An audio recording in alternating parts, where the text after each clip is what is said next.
अंतरिक्ष में दिखा राक्षस। दुर्लभ गैलेक्सी में पैदा हो रहे हजारों सितारे वैज्ञानिक मान रहे बड़ी कामयाबी। वैज्ञानिकों ने एक अंतरिक्ष राक्षस की खोज की है। जमीन पर मौजूद दूरबीन में पहली बार एक चमकती हुई बूंद के तौर पर दिखाई दी थी, लेकिन हबल टेलीस्कोप की तस्वीरों से ये पूरी तरह गायब हो गई। टेलीस्कोप की तस्वीर में अब यह देखने को मिल रही है। नासा के वैज्ञानिकों ने जेम्स वेब स्पेस टेलीस्कोप के जरिए गहरे अंतरिक्ष में एक राक्षस देखा है। दुनिया की सबसे शक्तिशाली दूरबीन से मिली तस्वीर में एक विशाल धूल भरी आकाशगंगा दिखाई देती है, जिसमें हर साल सैकड़ों सितारों का जन्म हो रहा है। इसमें ढलने वाली लाल बूंद ने टेक्सास यूनिवर्सिटी के खगोलविदों का ध्यान अपनी तरफ खींचा है। वैज्ञानिकों ने दूरबीन के डेटा का विश्लेषण किया। वैज्ञानिकों ने इस गैलेक्सी को एज़टेक C71 नाम दिया है। वैज्ञानिकों ने पाया कि यह आकाशगंगा बिग बैंग के लगभग 9 करोड़ साल के बाद अस्तित्व में आई। एक कलाकार ने जब इसकी तस्वीर बनाई तो देखने में यह एक भूतिया वस्तु लगती है, जिसकी 2 आंखें और एक खुला मुंह है। देखने में ऐसा लगता है जैसे यह चीख रहा है। इस खोज से वैज्ञानिकों को शुरुआती ब्रह्मांड को समझने में क्रांतिकारी बदलाव आ सकता है। वैज्ञानिकों ने शुरुआत में सोचा था कि सितारों की नर्सरी दुर्लभ होती है, लेकिन आकाशगंगा ने संकेत दिया है कि यह वास्तव में 3 से 10 गुना अधिक प्रचलित है। ऑस्टिन में टेक्सास यूनिवर्सिटी में पोस्ट डॉक्टरल शोधकर्ता जेड मैकनी ने कहा कि यह तारामंडल वास्तव में एक राक्षस जैसा है। इसमें छोटी छोटी बूंदों की तरह दिखने वाले सैकड़ों नए सितारों का जन्म हो रहा है।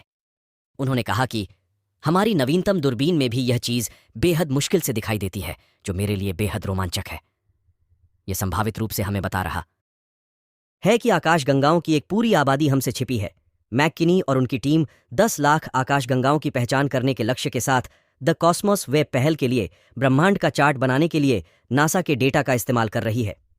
एज़टेक C71 की चमकती बूंदों को सबसे पहले जमीन की एक दूरबीन की ओर से खोजा गया था, लेकिन हबल स्पेस टेलीस्कोप की खींची फोटो में यह पूरी तरह से गायब थी। हालांकि जेम्स वेब टेलीस्कोप इंफ्रारेड प्रकाश को पकड़ सकता है, ऐसे में उसने इससे जुड़ी चुनौतियों पर काबू पा लिया। मंगोलिया में शुक्रवार और शनिवार की रात बेहद दुर्लभ खगोलीय घटना देखने को मिली है। मंगोलिया में रात के समय आसमान लाल देखने को मिला। यह नज़ारा ऐसा था जैसे लग रहा था कि आसमान एकदम खून की तरह चमक रहा है। इस घटना के पीछे सूर्य को जिम्मेदार माना जा रहा है। मंगोलिया में एक हैरान करने वाली घटना देखने को मिली है। यहां रात में आसमान खून की तरह लाल हो गया। इसके कारण स्थानीय लोगों में डर फैल गया। यह एक असाधारण खगोलीय घटना थी, क्योंकि शुक्रवार और शनिवार की सुबह सबसे दुर्लभ अरोरा घटनाओं में से एक देखने को मिला। इस लाल रंग के लिए एक सौर तूफान को जिम्मेदार ठहराया जाता है, जो पृथ्वी से टकराया। इस कारण एक ऐसा दृश्य देखने को मिला जिसने सभी को आश्चर्यचकित कर दिया। आसमान में दिखने वाली इस रंगीन रोशनी को अरोरा के नाम से जाना जाता है।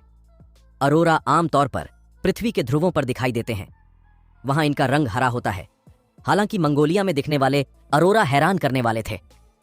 ऐसा इसलिए क्योंकि इनका रंग लाल था। पृथ्वी की सतह से 241 किमी ऊपर वायुमंडल बेहद पतला है। यहाँ उच्च ऊंचाई पर ऑक्सीजन के साथ सौर कण टकराते हैं और इस क्रिया के कारण दुर्लभ रोशनी दिखती है। अरोरा में लाल रंग सबसे ज्यादा दुर्लभ होता है। तीव्र सौर गतिविधि को लाल रंग का कारण माना जाता है। इस घटना के लिए चल रहे सौर तूफान या सूर्य से निकलने वाले कई कोरोनल मास इजेक्शन को जिम्मेदार माना जा रहा है। 27 नवंबर 2023 को सूर्य से बड़ी मात्रा में चार्ज्ड पार्टिकल्स निकले थे। 29 नवंबर को यह कण पहली बार पृथ्वी से टकराए थे। सौर कण जब उच्च ऊंचाई पर ऑक्सीजन अणुओं से टकराते हैं तो यह लाल अरोरा बनते हैं। अधिक ऊंचाई पर ऑक्सीजन का घनत्व कम होता है। यह प्रक्रिया नियॉन रोशनी की तरह काम करने के समान है, जिसमें उत्तेजित गैस परमाणु अपनी जमीनी स्थिति में लौटने पर प्रकाश के फोटोन छोड़ते हैं। ऐतिहासिक रूप से लाल अरोरा को सबसे शक्तिशाली भूचुंबकीय तूफानों के दौरान देखा गया है। साल 1869 की कैरिंगटन घटना रिकॉर्ड के मुताबिक सबसे तीव्र सौर तूफान है। उस घटना के दौरान दक्षिण में कैरेबियन और मैक्सिको तक लाल अरोरा देखने को मिले थे। आसमान इतना ज्यादा चमकदार था कि पक्षियों को लगा कि दिन हो गया। इस कारण उन्होंने चहचहाना शुरू कर दिया। मंगोलिया के अरोरा ने वैज्ञानिकों को इसके बारे में ज्यादा समझने में मदद दी है। हमारे ब्रह्मांड में कई आश्चर्यचकित चीजें होती रहती हैं।